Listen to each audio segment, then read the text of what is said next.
Hey, welcome to Let's Unravel, and I'm your friend Christina. So, hot take, is New Year's Eve as exciting of a holiday as we think it is? Let me know your thoughts and comments down below, and I'll let you know my thoughts at the end of this episode. So, thanks for stopping by. Whether you're a new listener or a friend of the show, I just wanted to say welcome. So, guys, how you doing? It's New Year's Day. It's 2026. Did you survive 2025? Let me know in the comments down below. If you happen to be listening or watching on YouTube, make sure you're pressing that subscribe button to stay up to date on all new episodes. And if you're listening anywhere else, make sure you're pressing that follow button to do the same. Now, make sure you're giving this video a big thumbs up if you're watching on YouTube, because why not? We got to help boost that algorithm any way that we can. Now, if you want to be a part of our Let's Unravel community, make sure you're checking us out on Instagram, TikTok, and YouTube at Let's Unravel Pod. And if you want to be a part of our Facebook entourage, make sure you're heading over to Let's Unravel Podcast on Facebook. You are not going to want to miss a thing going on over there. A lot of exciting stuff coming this year. Now, without any further ado, let's move into our favorite topic here at Let's Unravel, win of the week. So our win this week is, drum roll please.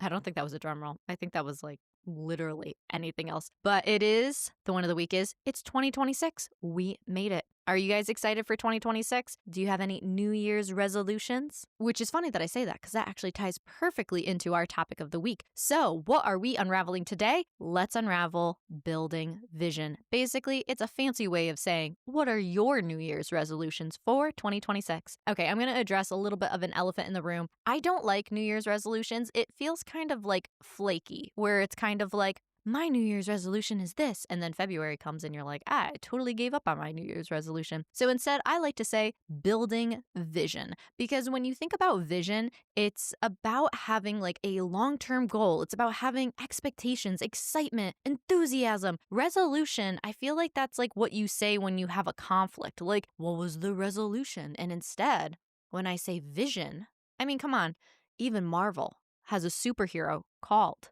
Vision. So there's something to this. Anyways, I digress. So of course, it's the first day of 2026, and just like any other podcaster or even YouTuber, I'm talking about vision boards, expectations, excitements, goals. You know, I'm fitting in really well with my other like-minded podcaster / YouTube community. You know, now that we've gone through Christmas, we've had New Year's Eve, we're in the new year. There was one common thing that I noticed in like all the holiday parties I went to. One of the things someone was always asking, which unfortunately I think I've become one of those people that ask this question now too, but so many people are like talking about their like year-end reviews. A lot of the places I used to work, we did reviews in like March, but then there's been some people I've talked to where they're like, oh no, we did a year-end review, and it's like, oh, okay, well that's cool. And in those reviews, people are always like, well, what do you see for yourself? Where do you vision yourself going? I know, I'm really trying to work in that word vision. Anyways, I'm not really trying to. It just kind of happens,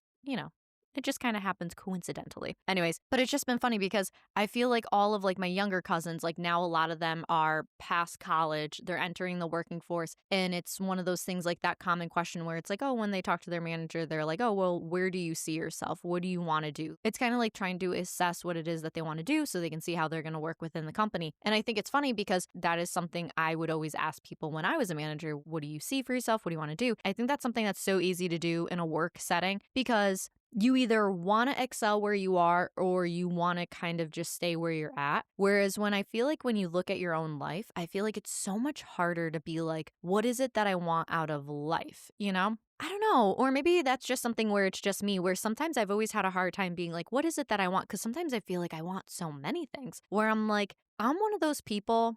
Okay, I'm one of those people where I love variety, where I want to do so many different things. I want to have so many different experiences. Like, I want to do a lot of stuff. Where there's other people, and like, I know the way that like I think isn't like the norm. So basically, I've just called myself weird. But the point is, I've noticed when I talk to other people, most people don't think the way that I think, which is completely fine. But one of the things like I'm trying to get really good at is trying to be intentional and not having 10 goals and trying to limit kind of like how many goals. So basically, moral of the point, now that I've done all this running around in circles, my goal for 2026 is I just want to be really intentional. And so when I'm thinking about goals, when I'm thinking about things I want to achieve, I'm trying to be really intentional. And that intentionality is coming in a variety of places. Like I'm thinking about whether it's podcasting, setting goals that could be like working, it could be health, it could be friends, pastimes, it could be hobbies, like it's all of those things. And so instead of having this massive variety, spreading myself too thin, I've decided for myself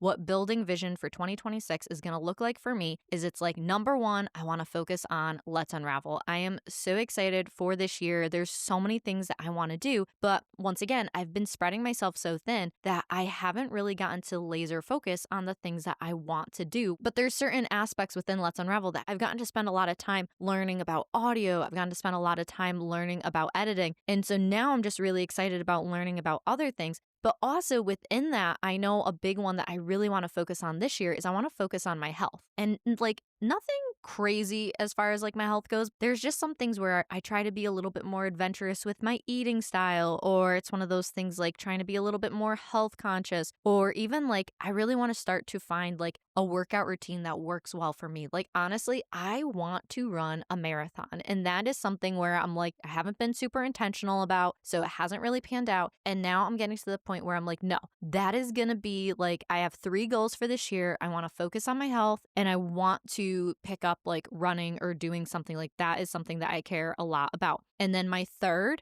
which I've talked about this before, but I have a rough draft of a manuscript for a book. I want to work towards getting that book published this year. And my goal is I really want to self-publish it. So now I know what my 3 goals are. I want to be really intentional about it. So when I'm talking about building vision, now it's like I have these 3 main ideas that I'm like, okay, I'm not going to spread myself thin. Like these are 3 very obtainable things for my life where Let's Unravel, this is my podcast. This is something that I'm working on, I get to do. So I'm like, it's something that I know I'm going to be able to be consistent with. Now for like the second category in my mind, I try to strategize a way of incorporating like health where I'm like, okay, it's working out, it's movement. How can I start incorporating movement in like my everyday life where I can make it like really easy for myself to obtain? So then this way I can start having like more wins so that I want to keep moving in that direction. So with health, one of the things like I had learned for myself is I remember I had heard someone say somewhere with working out, they're like, as long as you do 20 minutes of working out, it's like you reap all the benefits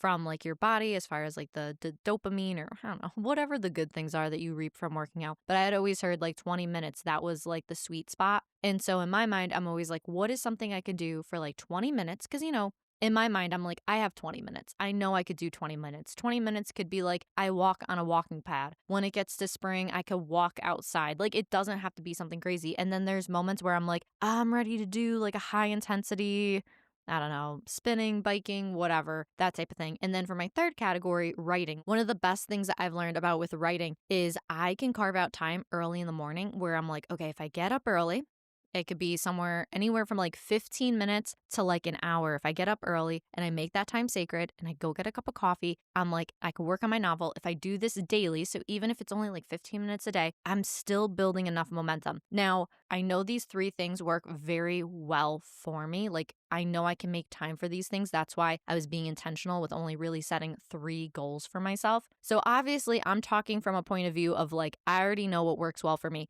Maybe you're coming into this, you don't know what works well for you. So you're still in the vision point. So I would say like the first step is like you want to build vision. So obviously I just kind of gave you an outline of exactly what I'm doing. The reason why I give you the outline of what I'm doing is so that you can kind of see like a broader picture of what works well for me. But let's say we're coming at this from more of a beginner's point of view, because I'm going to tell you this right now, building vision and having habits and having routines and all these different things, that was not a strong suit of mine, especially not in my early 20s. This is something that I have had to work meticulously on, like extremely, extremely hard. But I'm going to tell you, one of the things that has actually like changed my life is there's this book called Atomic Habits. It's by James Clear. It's a phenomenal book. It's all about building habits in your life. And so I had heard about it. So when I had done a writing program so that I could write my novel and all these different things, in the writing program, they basically took all the principles from Atomic Habits and built it into this writing program so that you could start creating healthy habits. And then they do this thing where it's called like habit stacking. And so it's like if you already have an existing habit where like you get up in the morning, you have your cup of coffee, then you would start to stack other habits on top of that habit. So instead of going to have your morning coffee, maybe you take like a minute and you make your bed before you go downstairs. And it's like you're creating this habit on top of an existing habit. And so I really encourage you, go get that book if you are desperate to want to learn how to create healthy habits for yourself, learning how to create habits and just everything about it.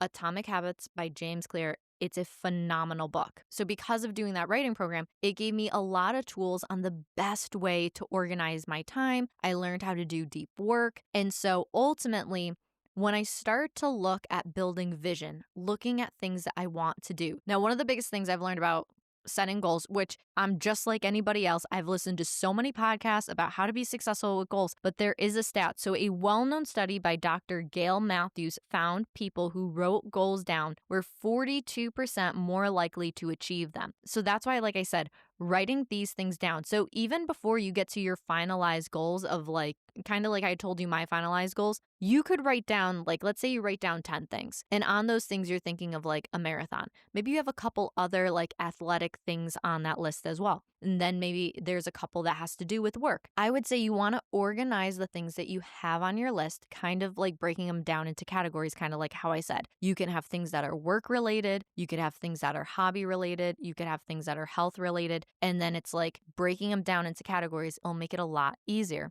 And now we know once you write them down, you're 42% more likely to achieve them. Now, the next stat that goes along with it is those who wrote goals and action steps, they shared them and sent updates, had a 76% success rate, far exceeding those who only thought about goals. So this is awesome. So if you're doing something, whether it's like you're doing something writing, whether work-wise, whether it's like working out, health-wise, having like a accountability partner, someone that's going to keep your toes to the fire. And you got to pick someone that kind of like scares you. Either scares you or they're willing to like shame you, like if you don't do it. It's funny because I have a really good friend of mine. We were trying to do something like this. I think it was either last year or the year before. And I was trying to do like writing and she was trying to do something else. And it got to the point I stopped asking her about if she was doing whatever she was doing because she would always be like, well, how's the writing going? And I'm like, it's not going. And so we just got to the point we stopped asking each other because we both knew we both didn't want to be asked about it. That's why ultimately, if you're going to have an accountability partner, find someone that's actually going to like put your toes to the fire. There is going to be some type of accountability. That is why I did like a whole writing program. Half of the program was just accountability, where it was like you paid a certain amount of money, which I will also say you are going to, now this isn't a stat, this is a Christina fact or a Christina stat, where if your goal or whatever it is that you want to accomplish costs you something, you are more likely to either stick with it or achieve it because it's cost you something. So like when I've done writing groups, I've put a significant amount of money into these writing groups. And the reason why is it needed to cost me something so that I knew I would continue to show up, because that was, once again, that went back to like creating this habit for myself. Whereas now I've gotten to the point in my life, even if I'm not putting money down on the line, I'll still show up, but it was because I had to create that foundation for myself. And so there's a lot of ways, like I also know there was a lot of other people in my writing group where they needed even more accountability than like I needed accountability. So they would go to like these free websites where you could basically have like a virtual like working partner. So you could basically, it's like you're on Skype. You would be doing what you're doing, and it was just knowing that person was on the other side, and the goal was like, you don't get up from where you're working. So that person is working on their goal, you're working on your goal, and then after however much time like you wanted to be working there, it was really just this accountability thing where it's like, oh, it's a working space. And so I'm sure some people are like, that sounds absolutely crazy. But like I knew a couple different friends that when they were writing their books, they were like, oh no, this worked for me. It forced me to stay seated and just like go for it. And coming from a person who has a very hard time like sitting still and like not going a million different places, a lot of times what I do is like I will put a timer on my phone and I'll set it for, usually I do about an hour and a half. And then as soon as I'm done with like an hour and a half, I'll do like maybe like a 15-minute break and I'll move on to like my next thing. but for an hour and a half, it helps me stay locked in and I can do deep work. And the reason why this helps me is it's almost like it prevents me from being distracted. But moving back to some of these other helpful tips too, is the reason why writing down your goals is so helpful is writing helps focus you to define exactly what you want, reducing vagueness. So this is why, like I said, it's like, oh, working out. Okay, kind of like instead of just health, I said like, I want to find a good workout routine that actually works for me. I want to have better eating habits. It's the same thing with writing. My goal is to put out the novel, not just like do another draft. This way it helps me actually know what's going on. And I have more specific things for Let's Unravel, but that's going to be a surprise for you guys, the listeners. And then lastly, the other reason why it's so good to put things on paper is putting goals on paper creates a tangible commitment, increasing follow through. This is why it's so awesome when people say like, I have a vision board, or people have made like lock screensavers on their phone and just different things like that. One of my favorite things that I started to do last year, now I have always been like a vision board kind of person. I'd always have like a cork board. I'd put all my photos and then I would stick it on like a side of my room. But the thing that I ran into that was always such a problem for me is I would make the vision board. And so if I made the vision board, let's say I made it for 2025, 2026 would come. I'd be like, yeah, I got to change that. I wouldn't end up changing it. And then next thing you know, 6 months of the year would go by. And by the time I'm actually changing it, it's like 2027. So this is why instead of doing a vision board, I decided I would do like a desktop screensaver. And so, which is funny because I actually made like a whole TikTok video about it, like on my personal page. But basically, instead of a vision board, I went to Canva and I made my own desktop screensaver. And so I would go to Pinterest, I pulled all of these photos. And one of the most important things to do if you're going to create like a vision board or like a desktop vision board for yourself is you want pictures that resonate with you. So like a lot of times, like I have a very specific, like I like more of like a vintage film vibe. So like a lot of the photos that I'm going to pick, they're going to fall more into like that vintage, warmer feel, where some people like brighter colors, some people like more neutrals. So find photos that work for you, that make you feel inspired, things that you want to look at. The more that you want to look at something, the more apt you're going to keep it in your mind that those are the things you want to go after. And so like I said, once you pull all of your photos, you can go to Canva. They do have like a free option where you can create an account. If you can't create a free account, a lot of times they'll give you like a free trial. And that's where you can upload all of the photos that you downloaded from Pinterest. It's super easy to do. When you go to Pinterest, if you're on a desktop and you right click, you could press save to downloads. If you are on your phone, you can take a screenshot with your phone. And then when you go to Canva, there is an upload section. You can upload all of your photos. And then the best part is if you are someone that like maybe you're not super artsy, that's not like your favorite thing is to design things, you can pick a template. So you can just pick a desktop screensaver template, remove the photos that you don't want, and then re-upload the photos that you do want. And it's a super easy, great way of being able to put exactly like whatever the visions, the goals are. And then the best part is when you save it on your computer, like I know for me, I work predominantly on a desktop computer. So every time I open up my computer, I see my vision board, and it's a great reminder of things that like I've either accomplished throughout the year, things I want to accomplish, and so on and so forth. If you're on your phone all the time, I would say make a lock screen vision board. Lock screen vision board? Yeah. Make a lock screen vision board. I don't know why lock screen vision board is such a tongue twister to me, but it is. But I would say having things like that, it helps you put into perspective the goals that you have. I feel like this year I'm focusing on more like serious goals than just like fun goals, which in years past, I've done fun goals, like goals that I find to be more, I don't know, they're just fun. Like a perfect example is like I love to read. And so like I had a goal where I was like, I want to read 12 books for the year. That was something that I did and I actually got accomplished and I was so psyched about. And then in other years, it was like I have a goal I want to go on a vacation or I want to do something like once a quarter. And like there is different things like that. The coolest thing about this like building vision, it's totally up to you. Something that I've always done is like I'll look at my life and I'll be like, okay, what is something I feel like I'm lacking? So if I feel like, oh, I haven't really prioritized like hanging out with friends and doing different things like that, I would set a goal. Okay, make sure I'm hanging out with friends at least like once a month, which I'm an introvert. So once a month is a perfect amount of time for me. Or maybe if you're like an extrovert, it's like once or twice a week. And so I would do whatever works well for you. Oh, and then in other times, like when I'm like, oh, I want to have have more fun, that's when I started to focus on other like ideas where I'm like, oh, I want to start. Like a perfect example is I used to hate the summer because like I didn't like the fashion that was going on. It was hot. I didn't like to go outside. Like nothing about summer was something I enjoyed. I feel like I only liked summer when I was a kid because I didn't have to be in school. Whereas as an adult, I'm like, ugh, the summer, it's just I can't wait for fall. Like fall, winter, those are my favorite seasons. And so what I started to do in the summer is I was like, okay, you have to find a way to enjoy the season. And so that's where I started to realize like, let me pick one concert that I want to go to. I'll make it a whole experience. So maybe like rent a hotel, like go up early, like spend the weekend, like whatever. And so I had done that for a year or two in a row. And I realized I'm like,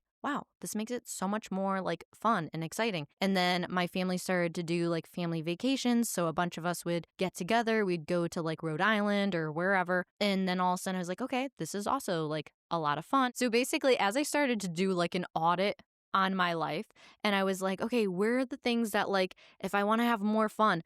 And that's the thing, like as an adult, nobody talks to you about is like, if you don't feel like you're having fun, you have to create fun for yourself, which sounds so stupid and so boring and so lame. Like it sounds like the complete opposite of fun, but actually it's not. It's once again, it goes back to being intentional. So that was something where I realized I'm like, I love to cook. I don't mind baking. Like I'll bake something on occasion. And so ultimately, as soon as I realized, I'm like, oh my God, like I like to cook. Okay, let me try baking like this treat. Let me try doing this thing. And I'm like, it's just finding a way to be intentional with your time, but also lean into the things that you enjoy. Like there was one TikToker I loved. She did this series where it was like, come with me on day. And she started to number how many days she was doing this thing where it's like, how many days does it take for me to do a special activity after work until I like come alive again? It was just really cool to see how this girl would start doing things like whether it was going to the beach, it was going to like painting pottery, and like she would do all these like random different things, and it was you could slowly see like she was getting more and more excited where it wasn't just like all about work all the time or you weren't living for the weekends. So once again, building vision, it goes back to just having intentionality. And the other thing is, even as a kid, as much as it's like, oh my God, like having fun, it was so easy as a kid. Really, all that it was your parents. They were being intentional with setting up activities for you to do, whether it was like, okay, you're going to karate class or you're going to soccer. Like, if we're being honest and we're looking at these things objectively, there is always intentionality behind it. Very rarely have I met someone that is completely like lackadaisical and they just are like, go with the flow. Like there is planning involved in having fun. As much as you want to say like, no, it doesn't. Like, I don't know if I've met someone that's like, I just woke up and I just went here and I didn't think any thought about it. Usually what ends up happening is someone will be like, I think I kind of want to go. Like, even if someone said, I decided to randomly go to Boston today, they are thinking like, I think I want to go to Boston. They don't just randomly get in their car and they're like, I got to Boston somehow. Like that just kind of happened, you know? That is, and if you are someone that's like that, can you please drop a comment down below because I would like to add you to my horizons. This is an experience of something I need to understand. Now, once again, I am a control freak. I've talked about this in other episodes. I have to know what I'm doing. I need to know where I'm going, all these different things. My favorite thing when I take a vacation is I just don't want to think. I don't want to make any decisions because I make decisions all the time in my real life. When I go on a vacation, I'm like, I just want to coast. That is like, I just want to coast. I just want to relax. If I'm going to be doing a doing vacation, I need to be mentally prepared to be doing a doing vacation. Anyways, I digress. But the whole point of this idea of building vision for 2026, let's go after the things that you want to go after. Like I remember in my early 20s, I had heard someone say something like, create a mission statement for your life. Now, anybody that doesn't know what a mission statement is, any massively successful company will always have a mission statement saying what is their mission. Like our mission is, and it could be like providing the best product possible. Our mission could be we take care of the customer. Like exceptionally. And so I would say if there's certain things in your life that you really want to accomplish, create a mission statement for your life. I know in my early 20s, that was something that I did. And when you create a mission statement for your life, you create an amazing foundation for yourself because you instantly know what is going to work for you and what is not going to work for you. So then this way, when you have opportunities arise, you know exactly what to say yes to and you know exactly what to say no to. And ultimately, it sets a pace for yourself. Like it's kind of like you think about music and how it's like there's a cadence or there's a rhythm to what's going on. When you have a mission statement for your life, when you say like, this is ultimately what I want to achieve, this is what I want to do, it sets that cadence for yourself. And it's awesome because it breaks those victimhood narratives. Stop listening to people that keep you in this victim place. You can be the hero of your own story. But the thing is, the hero has to do the hard work. You know, you look at some of these movies, especially the Marvel movies, where it's like the hero has to do the hard work, but the hero is not a victim. The hero is the hero, ultimately.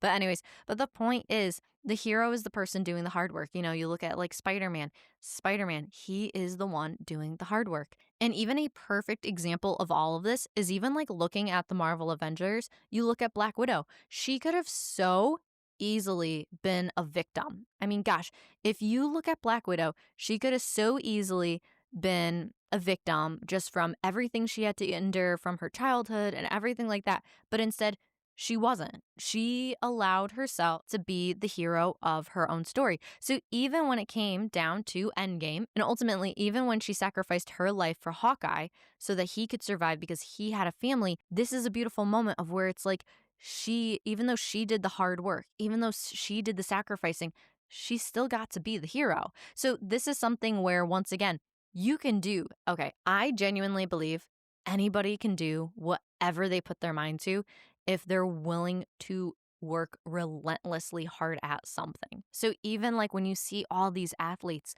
the ones that make it to the Olympics, they got there because they worked relentlessly hard so that they could be the best. And so obviously not everyone can be the best, but the reason why not everyone is the best is because not everyone is giving it everything they have to be the best. So moral of the story, stop pitying yourself. Pity will get you nowhere, and your future self will thank you for it. And the reason why I say all of this is because I have so been there. I have been the person that has sat in the victim narrative thinking, why me? This is the worst.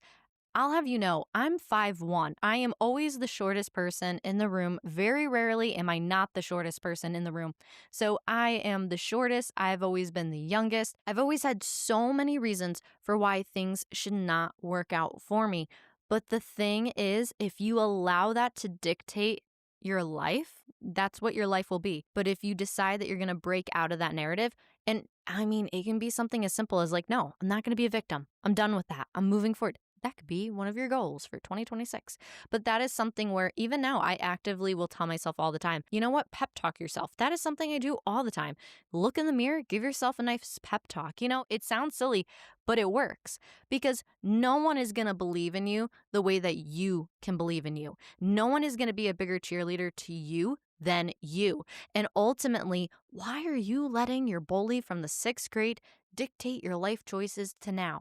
Like I said, I get it. I've been there. I've had lots of people say not so nice things to me. People have questioned my character. People have questioned my ability to do things. I've been questioned on absolutely everything. But at the end of the day, if there is something that you want to do, don't let anybody get in your way. You can do it. You want to go start a podcast? Go start a podcast. You want to ultimately be responsible for you. Take accountability for you. Nobody can do that. Nobody else can do that for you. No one is coming to save you. That sounds harsh, but that is something I needed to hear when I was in my early 20s. That no one was going to come save me, bail me out. No one could make me a winner. That was something I had to address. It's even like you think about the Michael Jackson song, Man in the Mirror. That is a beautiful representation of where it's like you have to first address the man in the mirror. How are you going to change the things in your life to propel yourself forward? So when you're thinking about 2026, Don't wait for the world to change. Don't wait for things to come into fruition. You can be the change. Don't wait for the world to change. It's never going to evolve into this perfect, beautiful thing. You first have to be the change. And it's so funny because the thing I always think of when it's like, you be the change, I always think of that Uncle Sam poster from World War II where it says, we want you. And it's like, why do we want you? Because it starts with you. That's exactly how it goes. It has to start somewhere. So if you want change in your life, if you want to build vision, if you want to change last week I talked all about how it takes this one moment for everything to change. Everything can change, and it can all change with you. There have been countless moments in history where everything changed because of one person. That's why it's so important to understand the intentionality behind setting goals, understanding vision. And like I said, go get atomic habits. You want to build some great habits in your life. There's some habits in my life that I've built that have been so revolutionary that are as simple as I make my bed every single day. It sounds so silly, but those are the things that has really set the course for my life. I wake up every day and I make my bed. It's a form of accomplishment. It's so tiny, but those tiny accomplishments, they snowball and they will project you forward. So don't underestimate the small habits. Don't underestimate the small accomplishments. Those small accomplishments, they snowball, they build your confidence, and next thing you know, you have become something that you can't recognize, but in the best possible way. It's the exact same thing with working out. You don't start with the heaviest weights. You start with small weights and you work your way up. It's the exact same thing. So set some goals for yourself. Change your vision for what you think your life could look like, and start setting some ambitious goals and working towards those things. The most exciting things in my life has been working on things that felt impossible. But as soon as I started to realize I could solve problems and things that once felt impossible, starting a whole podcast, it felt impossible. But as soon as I started to realize, like, okay, I could film this. Okay, I could record this. Okay, I could edit this. And it's the same thing working at a startup.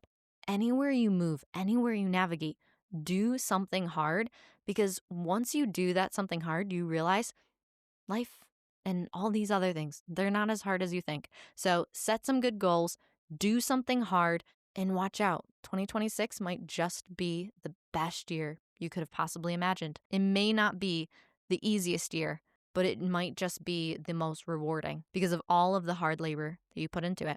So I'd love to hear some of your goals for 2026. So drop some of those comments down below. Anyways, thank you so much for hanging out with me and talking all things about building vision for 2026. And once again, happy New Year's Day. Nothing like a new year. Anyways, so I would love to connect with you more. You can connect with us on Instagram, TikTok, and YouTube at Let's Unravel Pod. If you enjoyed this week's show, the podcast show in general, please leave a review on Apple Podcasts, Spotify, and now Facebook. Your comments and 5-star ratings go a very long way. And please don't forget to hit subscribe or follow wherever you might listen to stay up to date on all new episodes. We release new episodes every single Thursday, and you are not going to want to miss a thing. Well, I guess it's that time of the episode to tell you my hot take.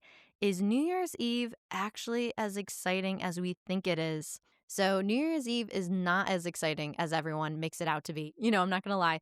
When I was like 13 or like 14, that movie New Year's Day came out with like Zac Efron and all these other celebrities. And so when I was a kid, I was like, oh my God, when I get older, when I'm a teenager, when I'm in my 20s, New Year's Eve is going to be the best holiday ever. Like, it's going to be so much fun. I've had a lot of like fun New Year's Eves, but like, it's not as exciting of a holiday as you would expect it to be. It's fun when you're with the right people, but like, in all honesty, you stay up till midnight to either watch a ball drop or do the countdown. And then basically all the parties I go to, it's like, all right, as soon as the ball drops, you're like, time to go home. You head home, and then it's like, oh, I can't wait to go to sleep. I feel like between like Christmas, Thanksgiving, 4th of July, like those are much more exciting holidays. New Year's Eve, and then on top of it, there's so many people that have to work half a day on New Year's Eve anyways, that I'm kind of like, I don't know. New Year's Eve could be exciting under the right circumstances, but there's a lot of circumstances where it's not necessarily a lot of fun. But I will tell you, New Year's Day New Year's Day is where it's at. It's the best day because you're not really planning on doing anything because you just had like a late night, you're just laying low. But then you do get like the work scaries because it's like depending upon if you have to go to work the next day or if it's a long weekend.